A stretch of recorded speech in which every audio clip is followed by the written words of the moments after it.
Growing your business is tough, but don't worry, we've got you covered. We interview industry experts on how they've solved their most challenging business problems in SaaS or e-commerce. No fluff, just step-by-step playbooks to help you dominate your market and crush the competition. This is the How We Solve podcast. Here's your host. So just so I understand, it's designed to be in one shirt, right? You don't kind of move it around from shirt to shirt, but you get one for each shirt that you have.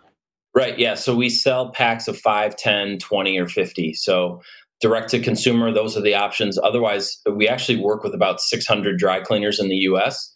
So we have this amazing map where you can just hop on and see if there's somebody nearby that already does the installation. They stock them. So you can just walk right in and test it out, try it in one shirt first. But yeah, it's one per shirt. And like I said, I tried everything to make it removable, make it able to be moved around. But actually, somebody patented a removable placket stay in 1888. So you can't repatent something that was already done. So for me to get a patent, I had to do something different. Mine is permanently installed. And actually, when it comes down to the installation itself, there isn't an easier way to attach it to the shirt that would be less expensive than what we've come up with, for the sheer fact of how shirts are designed. I mean, like if you put in a buttonhole that you could slide it in and out of, it would be so much more labor intensive to do per shirt. We'd have to do that to all your shirts where you could just open this up, slide this in. So these cost a couple bucks.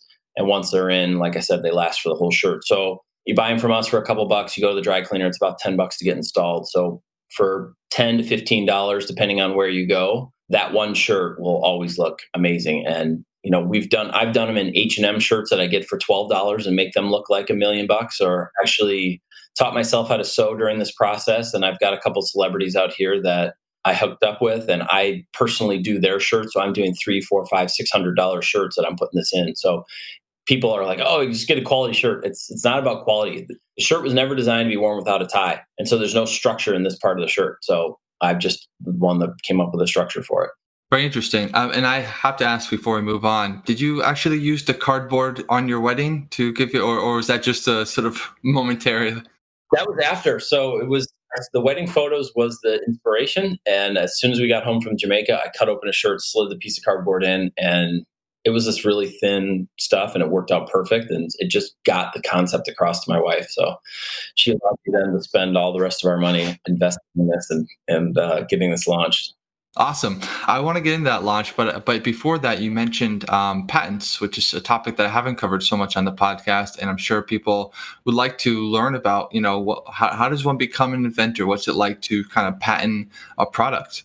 It's expensive, very, very, very expensive. Once you engage a patent attorney, just plan on writing $1,000 to $3,000 checks on a regular basis. So the first step is to do a patent search. So you can Google all you want, but there's a lot of stuff that could be hidden. So the attorneys have a way to do a patent search. That's anywhere from like $1,500 to $2,500 or $3,000. And that's just a good way to say, hey, I'm into this and I should move forward, or somebody's already got exactly what I'm trying to do and I need to just bump the brakes. And we're well over 6 figures into our patent now. And that is, it's a worldwide coverage. So, you know, that gets a little bit more expensive, but basically, the process is you say, here's my idea, and you write it as big as possible and as general as possible. And the patent office just keeps saying no until it's defined enough that you're protected, but not so broad that you're basically blocking anybody else from ever entering the market. So it's this weird game of your attorney trying to get as much through and them wanting as little as possible to get past. So every time it goes back and forth, it's a couple $1,000, and it's 6 weeks to 6 months before you get a response. So, wow, I had no idea that it was that expensive. I actually have a patent, but I didn't go through that process because I worked for the government at one point, and they did it on my behalf. So I have one, but I don't actually know what it's like to go and get one. And I appreciate now how much money they spent on my behalf. I was a summer intern in high school. So anyway, that's quite fascinating. Do you feel that the patent does the job of protecting against any sort of copyright infringement? I'm not sure what you would call it, but is it the idea that you would be able to enforce anything if something came up, or it really does deter people? I mean, have you had any issues basically with people stealing your product? No issues quite yet, but what I did learn in the process that it actually is another revenue stream for your business. So people that do infringe or potentially infringe, it is a way to actually generate revenue for the company. So if it's a strong enough patent and your product is good enough, it certainly can be a benefit. We've got a major player that is borderline. But to me, what that shows is what we've done and what we're trying to do is on the radar of the biggest guys on the planet. So what we're doing is on the right track, and our process is much better than what theirs looks like. So yeah, I don't take it where we're at. Very interesting. And so, I mean, just to be clear, when you say it's like a potential revenue generator, I think you mean like if somebody infringes, you can sue them and make money, right? Well, like I said, I've spent over six figures on protecting my idea. So if somebody just walks in and tries to steal it and use it, they can't do that. Yeah, totally fair. But again, just, didn't really know that. So let's talk about marketing. You mentioned launching the product. I'm sure, beyond, just yourself and your network, you had to kind of get it out there. What were some of the things you did? So when we launched Million Dollar Collar originally, it was definitely talking to friends. I did a lot of feedback in that 2.5 to 3 years of developing the material, developing the design. So originally we were going to make our own shirt, and that actually changed. We did a Kickstarter. We didn't get funded, and people unequivocally said, why are you trying to compete with all the brands, and why can't I upgrade the shirts I already own? So we had designed a shirt, we had a manufacturer, we had everything ready to go, and we stopped and we pivoted and we changed the design to what it is today so that it fits into any shirt. It's a universal design. And I think guys are a little bit finicky when it comes to shirts. I mean, I'm 6'2", 210 pounds. I have long arms. I have big arms. And so finding a shirt that fits isn't that easy. So once I do, I just know I can go to this brand and get a shirt online. I don't have to go into the store if they got a new color. So we thought, well, if there's a lot of guys like that, why try to sell them something new? And so what we call our aftermarket $1 Million Collar can easily be installed into any shirt.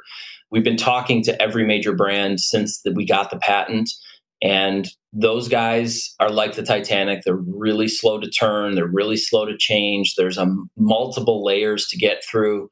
And so after years and years and years of trying to get through to these guys, we said, you know what, let's just make our own shirt. Again, now that we've sold 250,000 units, $1 Million Collar, we know that people want this. And, overcoming that challenge of having it installed into a shirt, it's just such a different foreign idea for most people, especially in the US. I mean, outside the US, tailoring and alterations is a huge thing. Here, it's just not that big of a thing for American men. So we decided to do our own shirt. And again, we reached out to friends and family and previous customers, and those first 200 shirts were gone in less than 3 days. So it was pretty amazing. That's interesting. And so, again, just to touch on a point here, you mentioned going out to brands after you got the patent. I assume that's because you didn't want to introduce them to the product until you had protection, right? Right. Yeah. As soon as we got the patent, actually, during this process, my wife and I sold everything we had and moved from Milwaukee to Los Angeles. And on our 10-day cross-country move, the patent attorney called and said, hey, your patent was approved. So we were like, okay, this is, we're making the right move here. It was kind of cool to get that. So yeah, we started talking about licensing the technology to those guys, getting it to them, but they're really far behind the times. And actually, one of the major brands came out with a stretch collar. So you've got nobody wearing ties. I mean, less than 10% of shirts are worn regularly with a tie. And these guys decide it's time to come out with a stretch collar. I mean, who cares if you're not wearing a tie? My collar doesn't need to stretch. So that's how slow, I think they are in this process. Interesting. So I guess if I understand correctly, you the original idea was a full-on collared shirt with everything built in. Then you pivoted to the product, but now you're kind of back again with the original, with Go Tieless, which was kind of the original idea in a sense, right? Yeah, we decided that, we'd sold 250,000 units, $1 Million Collar to people in 113, 114 countries around the world. So we were getting mass appeal. People really want it. And so we said, well, we know we're still missing a section of the market. And if these big brands aren't going to jump on and try to add this to their shirts, then let's just make a shirt and prove that we can build a brand around the technology. And so we launched Go Tieless. The shirts were, after that first run, it was kind of like a beta test. Like, tell me what you like, what you don't like. We'll make a better round. we got those shirts right after Christmas and launched basically in about February was when we started doing Facebook ads. And so we've sold through 75% of our inventory during COVID, during all of this, during the slow time. So we definitely know we're onto something. And the struggle now has just been getting shirts back in stock. We're out of like 12 sizes right now because everybody's making masks, everybody's making PPE and all that stuff. And so trying to fit in to production runs has been a challenge. So let's talk a little more about that. I guess obviously COVID was everything that's going on. It sounds like you've got your pulse on manufacturing. So a lot of them have shifted gears to making masks, which means that more regular products, so to speak, they're not a priority. So what has been what have you guys been able to kind of do about that, if anything? So the first negotiation was to get fabric, which I finally was able to get some fabric. So we're going to remake our original shirt in the updated version. So it was a white shirt with a light gray trim. So I got the fabric, and then we tweaked the design of the shirt a little bit. So it was getting prototypes made and pre-production samples. I've put on thousands of miles just here in Los Angeles, going back and forth to the different vendors that we have, making sure we have buttons and labels and sourcing all of those. I mean, you think about a dress shirt, you just throw it on and you don't realize the 57 things that go into the shirt, from the button to the label to the care label to the interfacing that's in between the layers to help give it a little bit of structure. And I mean, all these things. And so it's been months and months of trying to get it all secured. Awesome. And well, I mean, not awesome necessarily. It sounds very difficult, actually, but at least that the progress is being made. It sounds like you found a manufacturer. I think you had mentioned Turkey when we last spoke. Tell us about that experience, that partner. So we wanted to keep the early production here in Los Angeles so that I could oversee and make on the fly tweaks and adjustments, but it's insanely expensive. I mean, we are selling a $99 shirt and literally not making any money because it is so expensive to make it here. Shipping is included because Amazon has made people believe that free shipping is what everything should be. So we've been looking to outsource to other countries and other areas where we can get a much more competitive price on the shirts, and found a great place in Turkey. And of course, it all happened right before COVID, and that slowed down that process. But we just literally found out yesterday that the counter samples that they made were approved by our pattern maker. And so we'll be placing an order in the next week for 5 new colors. And then we are restocking the current colors we have here and adding the white shirt. So by the end of July-ish, we should have 9 colors in stock when we only have 3 right now. So great. Okay. I'm sure you're looking forward to that. You're kind of running 2 businesses in a sense, right? I mean, they have a similar target market, but they are very fundamentally different products. How do you manage that? I try to schedule out my day into these 30-minute blocks and just try to stay focused on, all right, I need to do this and this and this and this. But there's definitely a lot of crossover between the two. And somebody who doesn't want to spend $99 on a shirt just to see what we're doing, we have $1 Million Collar. And people who don't want to go through the installation process, we have Go Tyless. We also have a wholesale account with the largest distributor of dress shirts in America. So we have Tommy Hilfiger shirts and Kenneth Cole, Calvin Klein, Van Heusen. So we have a really great selection of shirts that we've bought. We've installed $1 Million Collar and sell at the exact same price. So it's basically no extra charge to have $1 Million Collar in those shirts. So we have options from $45 to $99 on milliondollarcollar.com. So we're just trying to find all the different ways to make it accessible to people. The biggest one is dry cleaners. The smallest dry cleaner in the US processes 200 dress shirts a day, or at least they did in normal times. And I mean, there's no store that does that. Nobody's pushing that kind of product. So, and that's a small dry cleaner. Big dry cleaners are doing 3,000, 4,000, 5,000 shirts a day. So if you care enough about the way that you look, that you're dry cleaning your clothes, you're probably going to like our product. So that's why we're in 600 different dry cleaners so far in the US. I had no idea dry cleaners were processing that number of shirts. Definitely puts things into operation. It's unbelievable seeing some of these machines. Since we've been to dry cleaning trade shows for the last 5 years, which is really super exciting. But some of the machines are amazing. They can automatically fold sheets and automatically do all kinds of stuff. It's crazy. Very cool. Yeah, I mean, I guess when I do go to the dry cleaners, I see there's just like thousands of shirts, just in the depth of the store, and this is kind of like a local place.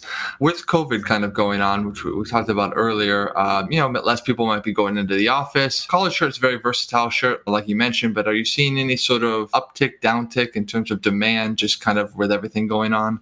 We've literally pretty much sold out of almost all of our stock of Go Tyless. And our upgraded shirts are selling really well too. I think what we're finding, as you can see right here, is pants don't really matter. I mean, you can't see below my waist. So, spend the money on a good shirt or upgrade the shirts you already have and look amazing on camera. And when you got to wear pants again, then, go grab a couple pairs of pants. But right now, like I said, we've sold out of most of our stuff. We got named by Forbes as the best dress shirt for dad for Father's Day. So that put a huge dent in our inventory as well. So it was a real great blessing, but we weren't able to get some of the other colors in stock beforehand. So we've just been in this pretty amazing spot, launching this brand and, offering up something new, something actually different in a dress shirt. I mean, stretch fabric, everybody can do. A shorter shirt, everybody can do. But $1 Million Collar is super unique. Yeah, that's super cool. I guess like you mentioned regarding pants, the guy who does $1 Million Belt is probably struggling right now. But it's good to hear things are going well. What's next for the company?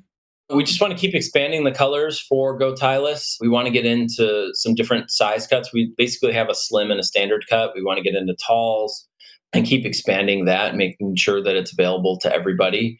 Working on some really cool partnerships. And I have another little super, super cool way to work with Go Tyless that we're just finalizing the details on, but it's going to be a industry game changer. So my whole thing is that really most people don't wear ties anymore. You want to look good, whether it's a casual shirt, an untucked shirt, whatever it is. This crumbling, and it just drives me crazy. Some people like it. Some people think it's cool. I hate it.